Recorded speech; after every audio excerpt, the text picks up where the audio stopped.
નમસ્કાર, ગુજરાત સિક્યોર ન્યૂઝમાં આપનું સ્વાગત છે। ધોળકામાં ઈદ ઉલ ફિત્રની ધામધૂમથી ઉજવણી કરવામાં આવી।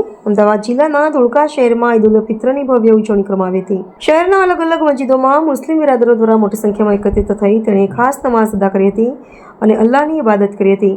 નમાઝ બાદ એકબીજાને હાથ મુસાફો કરીને ઈદની મુબારકબાદ પાઠવી હતી। ઈદના ખાસ પ્રસંગે મુસ્લિમ બિરાદરો મીઠાઈ અને ખીરખુરમાની આપલે કરી હતી। આધુનિક સમયને અનુરૂપ સોશિયલ મીડિયા પર એકબીજાને શુભેચ્છાઓ પાઠવી હતી। આ રીતે સમગ્ર ધોળકામાં ઈદ ઉલ ફિત્રની ઉમંગભેર ઉજવણી કરવામાં આવી હતી। Reporter Yasin Mansuri, Gujarat secure news, Dholka.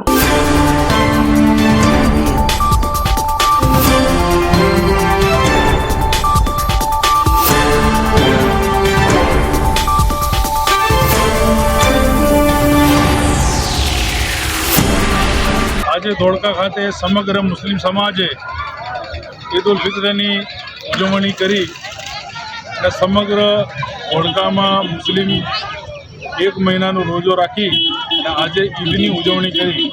આજે મેં ખાન મસ્જિદ, અલીફ ખાન મસ્જિદમાં ઈદની ઉજવણી કરી, જેમાં બેગા ડિગ્રી હુસૈની મસ્જિદના ઇમામ સાહેબ હાફિઝ સરફરાઝ અને બેગા ડિગ્રી મોહમ્મદ નૂર મસ્જિદના મૌલાના હૈદર સાહેબે ખૂબ ભણાયો અને સમગ્ર દેશમાં શાંતિ સુખ રહે એવી દુઆ અમે ખાસ કરી છે।